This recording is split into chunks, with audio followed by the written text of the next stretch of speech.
Vou continuar o que eu comecei a falar ontem, dado o encurtamento do tempo. O que vocês estão vendo aí é mais uma da safra de comentários acerca do movimento das mulheres, do mês das mulheres, do dia das mulheres e feminismo.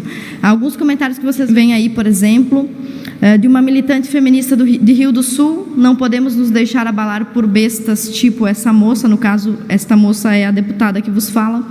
Essa é uma retardada oficial feminista de Imbituba. Essa menina é tão imbecil, universitária e militante do Rio de Janeiro. Eu gostaria que prestasse atenção no fato de que todas essas militantes feministas, elas não são pessoas sem instrução. A maior parte delas, até com diploma de ensino superior, outros professores, até diretoras de escola, tá? Essa doida já tinha que ter sido caçada, e não sabe nem a diferença entre caçar e caçar, né? Caçar mandato, enfim. Utiliza cargos e dinheiro público a fim de enriquecer o próprio, não vou falar o palavrão ali porque não convém.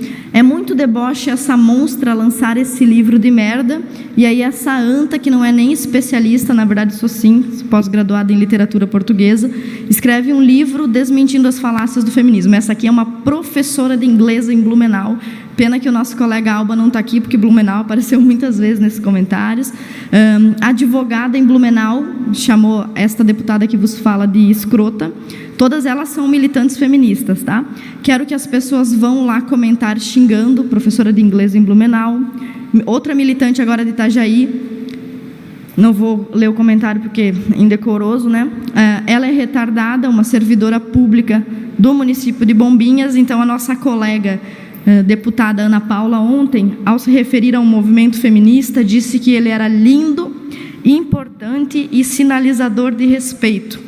Aí eu estou mostrando para vocês um exemplo, uma amostra do que é essa beleza toda desse movimento tão respeitoso. E o mais importante são esses três que eu comentei aí, contestando a minha capacidade cognitiva. Eu vou ler para vocês, diz assim, ó: o que essa senhorita ainda não entendeu é que a bonita nem deputada seria sem o movimento feminista. Esta, de fato, não conhece a história que levou a este dia, sendo que sou professora de história, como vocês sabem. Essa deve ter passado a faculdade de história toda no bar. Bem, todos esses comentários se referem ao fato de que o movimento feminista arroga para si o monopólio das conquistas dos direitos civis que as mulheres desfrutam hoje, o reconhecimento dos nossos direitos. E eu queria demonstrar hoje como essas pessoas, essas militantes feministas, além de serem extremamente mal educadas, desconhecem a realidade do próprio movimento que defendem. Pode passar, por exemplo, por favor. A primeira conferência de mulheres pelo direito ao voto, ou Conferência de Direitos das Mulheres, aconteceu em Seneca Falls, em 1848, nos Estados Unidos, dentro de uma igreja metodista. Então, para ficar bem claro, o primeiro e único lugar que quis receber o movimento de mulheres para falar sobre direitos civis foi uma igreja. Então, não foi o movimento feminista quem recebeu essas mulheres, foram os religiosos. Ainda assim, mesmo nesse evento, em 1848, como vocês veem ali, uma citação de uma referência histórica sobre o período, nenhuma mulher se sentiu capaz de presidir esse evento de mulheres em 1848, e a tarefa foi aceita pelo esposo de Lucrétia. Todas as resoluções desse dia foram aprovadas unanimemente, exceto o sufrágio feminino. Então, lá em 1848, quando as mulheres começaram a discutir sobre os seus direitos e deveres, o primeiro voto da mulher norte-americana foi para decidir se queria ou não queria votar. E por mais engraçado que isso pareça, em 1848, as mulheres disseram não ao sufrágio feminino. Elas não queriam votar. Isso pode parecer até estranho, mas tem uma justificativa muito óbvia. Todo direito que o cidadão tem vem atrelado a um dever. E na Constituição americana e em todas as outras, o cidadão tinha o dever de servir ao exército. Então as mulheres imaginavam, o que seria justo, que ao conquistarem o direito ao voto, também conquistariam a desvantagem de ter que servir ao exército.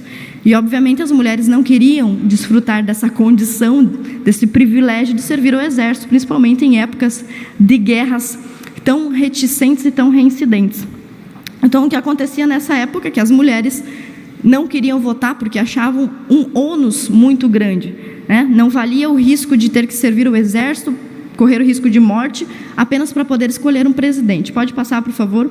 A mesma coisa continua acontecendo mesmo depois da virada do século XX. Isso aí é uma citação que vocês veem na tela de uma feminista que fala sobre o direito ao voto. Ela diz assim, na Suíça, por volta de 1960, um dos países mais desenvolvidos do mundo, as mulheres ainda não possuem o direito de voto geral. Há pouco tempo, em determinado cantão suíço, pediram às mulheres para votar sobre a introdução do voto feminino e a maioria decidiu contra. Os homens suíços ficaram atônitos, pois julgavam que essa situação indigna era resultado da tutela centenária. Então, as mulheres, por muito tempo, inclusive na Inglaterra, chegou a existir um partido político contra o voto feminino, do qual faziam parte mais de 40 mil mulheres. Então, as mulheres não queriam votar. Durante muito tempo elas não quiseram, exceto pela agitação de um pequeno grupo feminista. Mas este pequeno grupo feminista não conquistou o direito ao voto. E eu já estou farta de, como deputada, mulher e conservadora, ficar ouvindo a mesma conversa de que só estou nessa tribuna graças ao movimento feminista. E eu quero demonstrar mais um pouco como isso não é verdade. Próximo, por favor. Essa moça que vocês veem aí é Celina Guimarães, a primeira mulher a conquistar um título de eleitor no Brasil. Enquanto a Celina foi em busca do seu título de eleitor, existia no Brasil um movimento de mulheres sufragistas, lideradas, por exemplo, por Berta Lutz. Mas esse movimento não conseguiu absolutamente nada. E a Celina conseguiu. E olha que engraçado, ela foi questionada pelo movimento feminista sobre como ela conseguiu o direito ao voto. E ela deu esse depoimento que vocês veem aí, Eu não fiz nada, tudo foi obra do meu marido, que empolgou-se na campanha de participação da mulher e, por ser coerente, começou com a dele, levando o meu nome para o roldão. Jamais pude pensar que, assinando uma inscrição eleitoral, o meu nome entraria para a história. Aí ela começou a ser chamada para dar entrevista sobre como o movimento feminista a libertou, e ela declarou: eu sou grata a tudo isso que devo exclusivamente ao meu saudoso marido. Esse é o depoimento da primeira mulher a ter um título eleitoral na América Latina. Próximo, por favor. Essa outra mulher que vocês veem aí na tela é Simone de Beauvoir. Ela é a mãe do movimento feminista, feminista de segunda onda, escreveu vários livros, entre eles O Segundo Sexo, um dos mais famosos. E ela escreveu claramente que as mulheres só ganharam o que os homens concordaram em lhes conceder. Elas nada tomaram, elas receberam. Simone de Beauvoir escreveu isso depois que o direito ao voto tinha sido conquistado. Simone, embora fosse feminista, tinha clareza de que todos os movimentos feministas, e agora palavras dela, não passavam de agitação simbólica. Ou seja, as mulheres faziam barulho, passeata, mas não conquistavam nada em absoluto com esse tipo de barulho e esse tipo de protesto.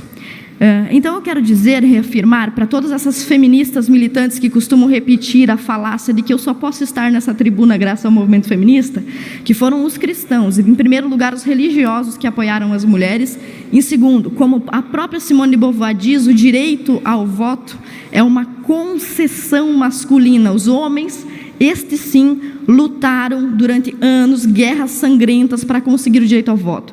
Nos Estados Unidos, por exemplo, os homens conquistaram o direito ao voto depois de 10 anos de luta de independência. E as mulheres conquistaram apenas pedindo, o que é uma diferença muito gritante. Mesmo nos Estados Unidos, quem apresentou a questão do voto foi um senador republicano, ou seja, um senador conservador. Aqui no Brasil também quem apresentou foi o cristão e conservador César Zama, que era médico, intelectual, branco, burguês, heterossexual e componente destacado da elite baiana. E para finalizar, como se diz muito comumente que as mulheres que têm poder foram empoderadas, pode passar, por favor? Eu trago uma declaração da primeira mulher eleita primeira-ministra da Inglaterra, e ela diz, o que eu faço também, minhas palavras: não devo nada ao movimento de libertação das mulheres. As feministas odeiam-me, não é? Não as posso culpar, uma vez que odeio o feminismo, pois é puro veneno. Margaret Thatcher. Obrigada. Deputada Ana Campagnolo, na tarde de ontem eu não tive a oportunidade de me expressar devido ao tempo, tá?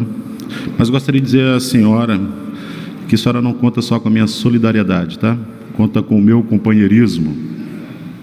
Seja lá quem for que de alguma forma lhe tentar impedir de falar, vai ter que passar por cima de 115 quilos de direita conservadora bruta por cima. E não é fácil, tá bom?